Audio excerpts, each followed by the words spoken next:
खूनी लव जिहाद साहिल जल्ला। जी हां, वही साहिल जिसने एक नाबालिग को मौत के घाट सरे राह उतार दिया था। बड़ी खबर से शुरुआत साक्षी मर्डर केस पर इस वक्त की बड़ी खबर आ रही है। जी हां, शाहबाद हत्याकांड पर कोर्ट ने साहिल को भेजा पुलिस रिमांड पर। आरोपी साहिल को 2 दिन की पुलिस रिमांड दी गई है। जी हां, आरोपी साहिल को 2 दिन की पुलिस रिमांड सुबह 10 बजे भेजा गया। सुरक्षा को देखते हुए साहिल की कोर्ट में जल्दी पेशी की गई। साक्षी मर्डर केस पर इस वक्त की बड़ी खबर सामने आ रही है। कोर्ट ने साहिल को पुलिस रिमांड पर भेज दिया है। बहुत कुछ पता करना है पुलिस को उससे। क्या इस हत्याकांड में उसके साथ कोई और भी था? क्या किसी और से भी उसकी बात हो रही थी?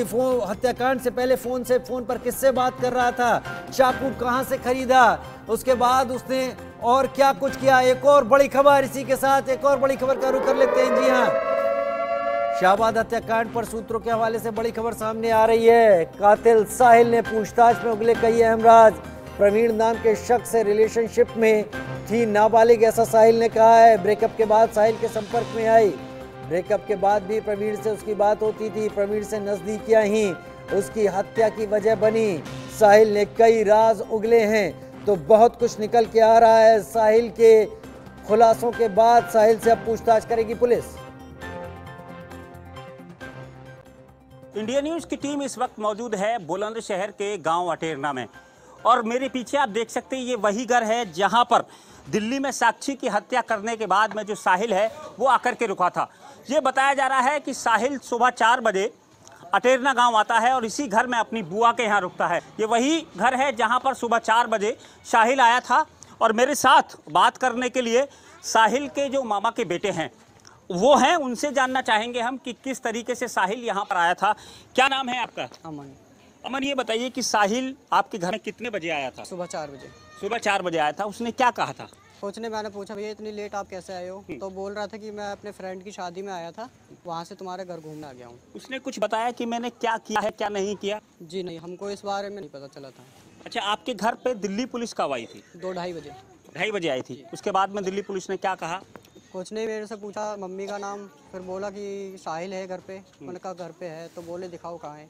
जब मैं कमरे में लेके गया तो साहिल को उठाया यहाँ से, उसके बाद ही हमको पता चला था। तो साहिल कुछ नहीं बता रहा था कि मैंने क्या किया है क्या नहीं जी किया? नहीं, हमारे सामने उसने कुछ नहीं बताया, बस पुलिस आई और यहाँ से लेके चली। क्या कहा था उसने? कुछ और भी कहा था? जी नहीं, केवल यही कहा था कि मैं शादी में आया था। हाँ जी, हमको शादी की बताई थी। क्या नाम है आपका? अमन। तो बिल्कुल देखिए, ये थे साहिल के भाई अमन, जिनका साफ ये कहना है कि साहिल हमारे घर पर सुबह 4 बजे और ये कहता है कि मैं एक शादी में यहाँ आया हूँ। हालांकि दिल्ली पुलिस साहिल को लेकर के चली गई है। देखना अब ये होगा कि क्या नया खुलासा होता है। बुलंदशहर से पुनीत शर्मा, इंडिया न्यूज़। पुनीत शर्मा की रिपोर्ट आप देख रहे थे बुलंदशहर से। और साफ जब बात कर रहे थे रिश्तेदारों से, तो साहिल ने वहां पहुंचने के बाद ये कहा कि वो एक शादी में आया था और वहां के रुका, वहीं से पुलिस ने उसे गिरफ्तार किया और पुलिस उसे लेकर दिल्ली पहुंची। मेरे साथ सार्थक पांडे इस वक्त जुड़ रहे हैं तमाम जानकारी के साथ। सार्थक, अब तक की जो खबर आ रही है, साहिल को रिमांड पर दे दिया गया है, बहुत कुछ खुलासे पता कर रहे हैं। हत्या से पहले फोन पे किससे बात कर रहा था और किसके संपर्क में था? क्या इस हत्याकांड के पीछे जो साजिश थी उसमें और कोई भी शामिल था? सार्थक।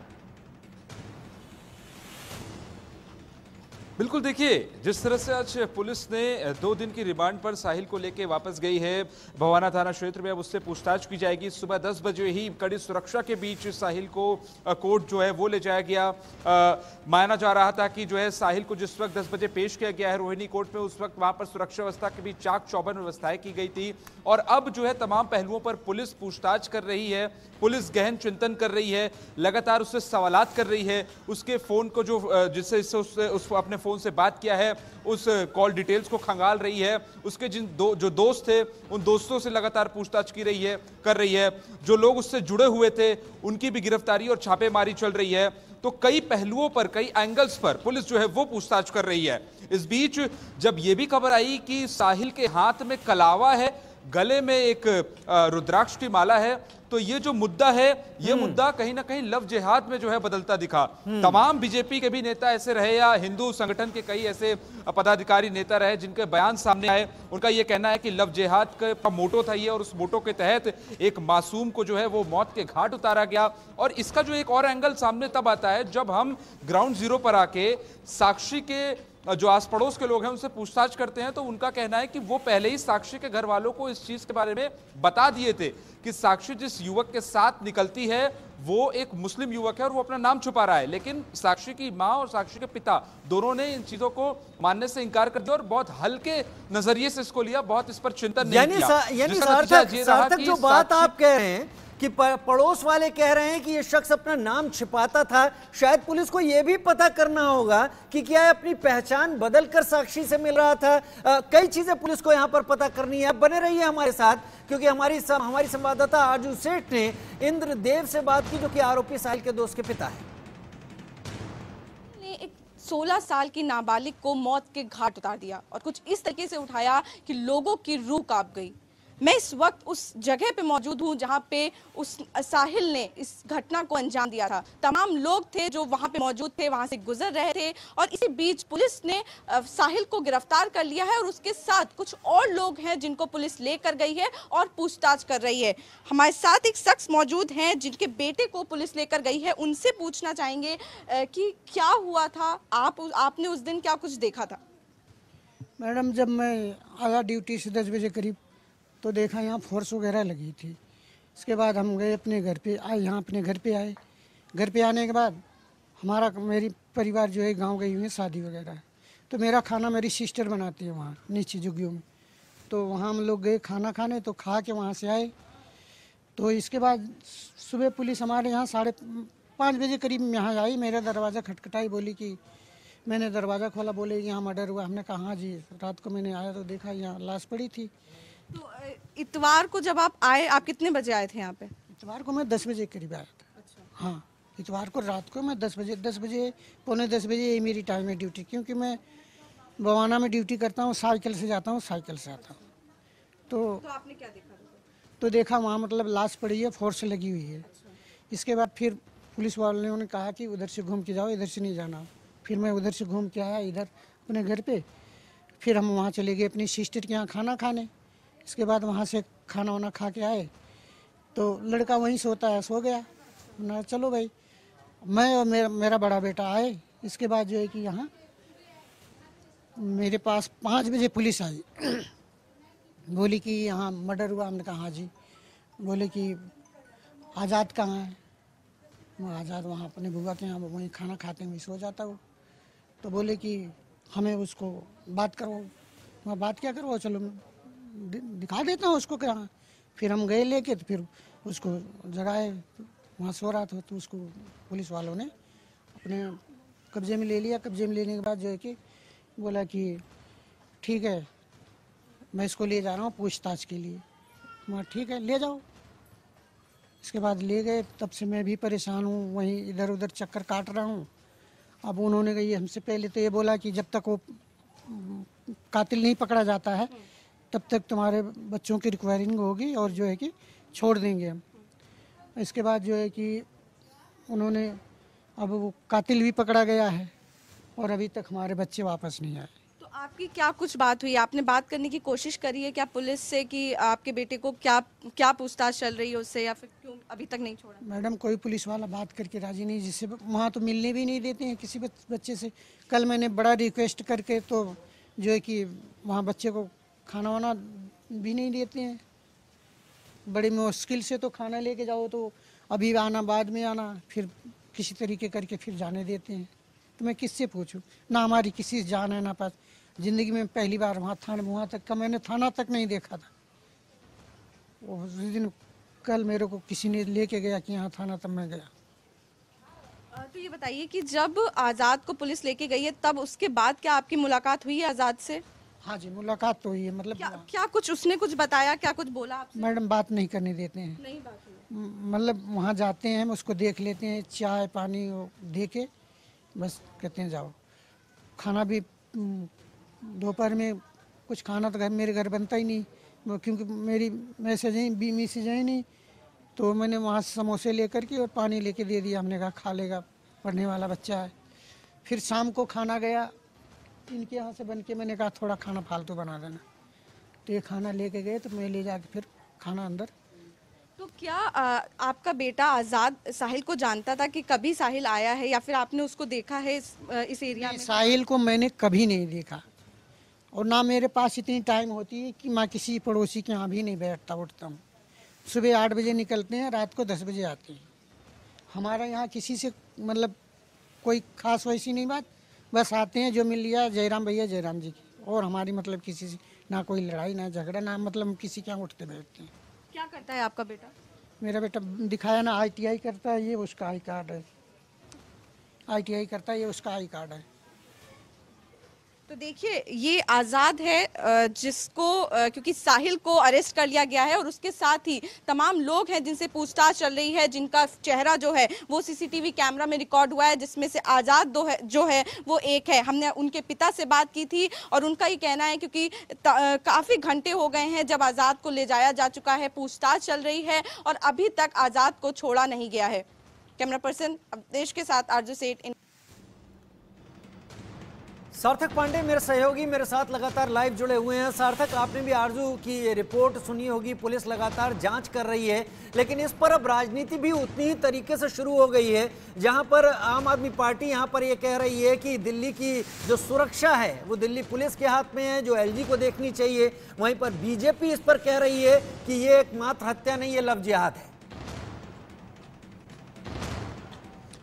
देखिए, अब इस हत्याकांड के बाद से जो राजनीतिक सरगर्मियां हैं वो जाहिर तौर पर दिखनी ही थी और अब वो दिखना शुरू भी हो गई है। अब जिस तरह से जो पक्ष विपक्ष है वो एक दूसरे पर निशाना साध रही है, लेकिन इन सब के बीच जो सबसे मुख्य चीज़ पे अगर ध्यान दिया जाए, मुख्य पहलुओं पर ध्यान दिया जाए, तो वो यही है कि जो बेटी है जिसको इस तरह से मौत के घाट उतारा गया, इस बेरहमी से जो है उसका मर्डर किया गया, उस बेटी को कैसा इंसाफ मिलता है। अभी लगातार लव जिहाद को भी लेकर जो कई राजनीतिक दल हैं, खासतौर से बीजेपी की बात करें और कई हिंदू संगठन हैं उनकी बात करें, तो वो भी जो है ये कह रही हैं कि ये लव जिहाद का मामला है। अब इस पे आम आदमी पार्टी, आप जिस तरह से बयान सामने आम आदमी पार्टी किया है, वो LG पर अपने सारे जो भार कह सकते हैं, प्रेशर है, वो LG पर डाल दिया है कि इसको LG को देखना चाहिए था। तो कहा जा सकता है कि चूंकि यहाँ पर राजनीतिक जो सरगर्मी है वो देखने को मिल रही है, इतना बड़ा कांड हुआ है, कांड के बाद से न्याय पर ध्यान कितना जा रहा है और राजनीतिक सरगर्मियों पर कितना ध्यान जा रहा है, ये देखने का विषय है। पुलिस क्या कुछ करने वाली है, पुलिस अब क्या कुछ करेगी? जैसा कि आपने हमें ये भी अपडेट किया कि रिमांड पर दिया जा चुका है साहिल को, उस पर आपसे जानकारी चाहेंगे, लेकिन इससे पहले एक बड़ी खबर का रुख कर लेते हैं जो कि इस वक्त की आ रही है। वो बड़ी खबर दर्शकों को बताएं। इस वक्त की बड़ी खबर, शाहबाद हत्याकांड को लेकर बड़ी खबर, साहिल को 2 दिन की पुलिस रिमांड पर भेज दिया गया है। जी हां, पुलिस क्राइम सीन भी रिक्रिएट कर सकती है। कत्ल करने में इस्तेमाल चाकू अब तक बरामद नहीं हुआ है। पुलिस कत्ल के कई राज तलाशने में भी गंभीरता से जुटी हुई है।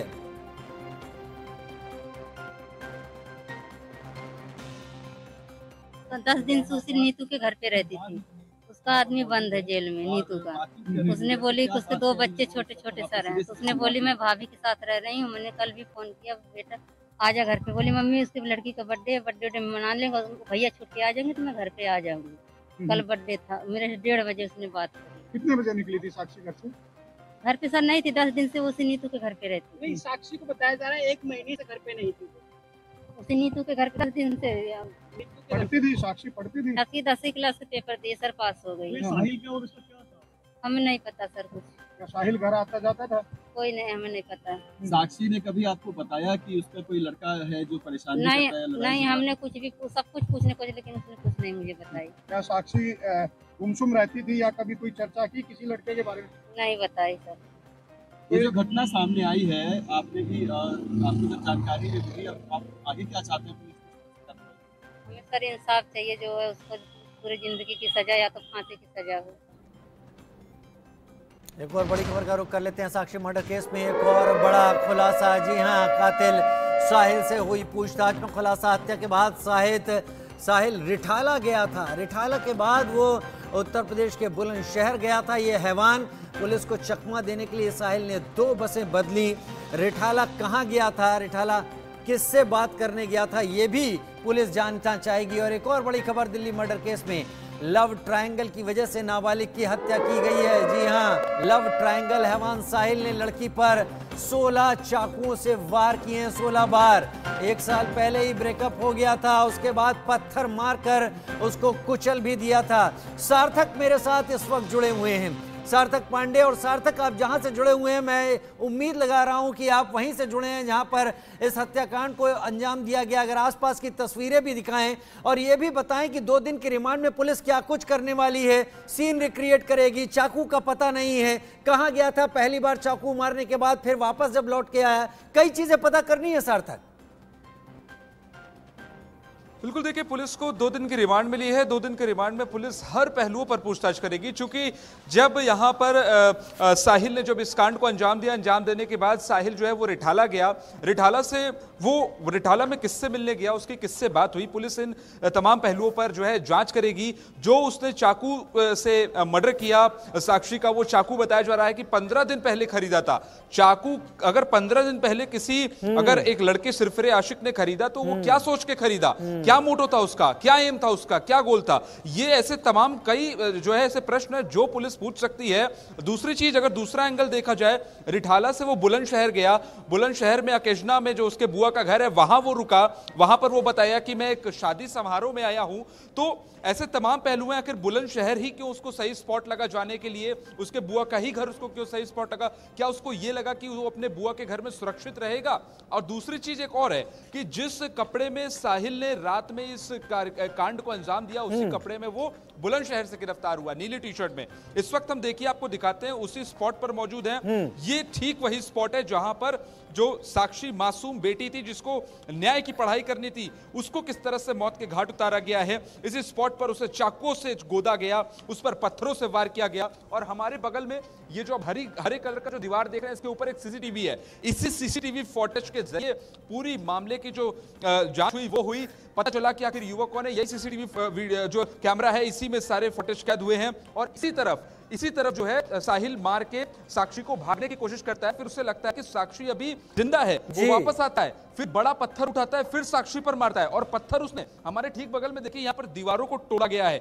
माना जा रहा है कि इन्हीं में से कोई एक पत्थर उसने उठाया और साक्षी पर उसने वार किया। तो एक बार वो भागा वापस उधर, वापस की ओर भागा जिधर सीसीटीवी कैमरा है। फिर उसको लगा कि साक्षी जो है वो जिंदा है, वो वापस आता है, पत्थर से वापस मारता है। और वापस मारने के बाद ठीक हमारे पीछे की ओर जो है वो उधर से निकलता है। और निकलने के बाद वो रिठाला जाता है। रिठाला जाकर वहां से वो जिससे भी मिलता है या बातचीत करता है, उसकी ही पूछताछ लगातार जो पुलिस है वो कर रही है। रोहिणी नॉर्थ इलाका है, बाहरी इलाका है, दिल्ली का आउटर फेस का इलाका है। यहाँ पर तमाम अगर आप कहें ठेला कुलचे जो जैसे ठेले कुलचे पे जो भी सामान बेचते हैं, उस तरह के लोग यहाँ पर रहते हैं। और गलियां आप देखिए कि यहाँ पर गलियां कितनी सक्रिय है। किसी इन्हीं में से कोई एक गली में जो है वो यहाँ से भागता है साहिल, को एक गली पकड़कर, और उसके बाद वो रिठाला की ओर जाता है। अपने जो चाकू है माना जा रहा है वहीं पर छुपाया। तो तमाम अब जो पहलू है उस पर पूछताछ शुरू होगी। 2 दिन का रिमांड है। कई ऐसे पहलू हैं जिस पर पूछताछ की जाएगी। चूंकि हाथ में कलावा, गले में रुद्राक्ष, उसको भी लेकर लव जिहाद का एंगल दिया जा रहा है। सिरफिरा आशिक, तो किस तरह से उस सिरफिरे आशिक ने एक मासूम को मौत के घाट उतारा और अपने नाम को भी छुपा रहा है, ऐसा भी लोगों का कहना है, पहले से छुपाता आ रहा है। इंस्टाग्राम आईडी भी उसके सामने आई। इंस्टाग्राम आईडी पे जिस तरह से एक नॉर्मल एसी मैकेनिक था वो, और जिस तरह से वो नोटों की गड्डियों के साथ वीडियो बनाता था, उससे साफ हुआ कि किस तरह की अय्याशी के उसे सपने देखने का शौक था। जी, बहुत बेहतर तरीके से सार्थक आपने जगह को दिखाया। सार्थक आपने बहुत बेहतर तरीके से ये बताया कि क्या कुछ वहां पर हुआ था और किस तरीके से सारी घटना यहाँ पर आगे बढ़ी, और वो साहिल यहाँ से कैसे निकला होगा। बने रहिए हमारे साथ, क्योंकि मनोज तिवारी बीजेपी के नेता, पूर्व दिल्ली बीजेपी अध्यक्ष का क्या कहना है, और साथ ही हमारी संवाददाता आजू सेठ की एक रिपोर्ट देखते हैं। घटना की तो जितनी भी निंदा की जाए कम है। दिल्ली पुलिस ने बड़ी तेजी में उसको पकड़ भी लिया है। बुलंदशहर से वो लड़का पकड़ा गया है, लेकिन जितनी तेजी में वो पकड़ा गया है, उतनी ही तेजी से ऐसे लोगों को सजा होनी चाहिए। और एक एग्जाम्पल सेट करना चाहिए, क्योंकि देखिए, हम समाज में ऐसी घटनाएं लगातार हों और उस पर सिर्फ हम बयान दे करके रह जाएं, कुछ लोग उसको थोड़ी चर्चा करके रह जाएं, लेकिन मुझे लगता है कहीं न कहीं ये एक बहुत खतरनाक संकेत है। वो भी जो मारा है वो उसका प्रेमी था। ये इस प्रकार के क्राइम को अंजाम देने का साहस, दुस्साहस करना, इस पे बहुत सख्त कार्रवाई की जरूरत है। साहिल ने 16 साल की नाबालिग को मौत के घाट उतार दिया। यही वो जगह है जहां पे साहिल ने 16 बार चाकुओं से उस नाबालिग पे वार किया था। देखिए, आपको जगह दिखाना चाहेंगे, यही वो जगह है जहां पे वो लगातार उस लड़की पे चाकू से वार करता गया और जब उस संतुष्ट नहीं हुआ तब उसने पत्थर उठाया और उस पत्थर से भी कई बार उसके सर पर, उसकी बॉडी पर कोशिश करी है मारने की। देखिए, आपको खून के धब्बे दिखाना चाहेंगे। ये देखिए स्पॉट जो हैं, ये खून के स्पॉट जो इस दीवार पे वो बयां कर रहे हैं किस बेरहमी से साहिल ने साक्षी को मौत के घाट उतार दिया। देखिए, तमाम चीजें हैं जो इस वक्त ये बयां कर रही हैं कितनी बेरहमी से जो अटैक हुआ है वो दिखा रहा है। देखिए, जो फुटेज जो वायरल हो रही है वो उस सीसीटीवी कैमरे की है जो आखिरी घर पे लगा हुआ है। उस सीसीटीवी कैमरे से जो तमाम फुटेज है वो रिकॉर्ड हुई है, जिसमें देखा जा सकता है कि साहिल पहले चाकू से वार करता है, उसके बाद पत्थर से वार करता है, उसके बाद वो जब लौट कर जाता है तो इसी गली से आगे बढ़ता है, लेकिन फिर उसके दिमाग में न जाने क्या आता है कि क्या साक्षी जिंदा है कि मर गई। वो फिर लौट कर आता है और एक बार फिर से पत्थर उठाता है और लगातार उसको मारता रहता है जब तक साक्षी दम नहीं तोड़ देती है। देखिए, वाकई ही रूह कांप जाने वाली जो ये घटना है उसको अंजाम दिया गया है। एक बार फिर देखिए, यही वो गली है जहां पे लगातार देखिए लोग जो थे वो निकल रहे थे और उस वक्त भी जब शाम को ये हुआ है तब भी लोग जो थे वो लगातार इस गली से गुजर रहे थे और साहिल ने साक्षी को यहीं पे मार के फिर वो इस गली से भाग गया और भाग के वो गया बुलंदशहर, अपनी बुआ के घर रुका और तब जाकर जब उसने वहां पहुंचकर अपने पिता को फोन लगाया तब पुलिस ने उसकी लोकेशन को ट्रेस करा और साहिल इस वक्त पुलिस की गिरफ्त में है। लेकिन जिस तरीके से देश की राजधानी में इस तरीके से खुलेआम जो ये घटना हुई है वाकई ही रूह दहला देने वाली है। कैमरा पर्सन अवधेश के साथ आरजू सेठ, इंडिया न्यूज, दिल्ली।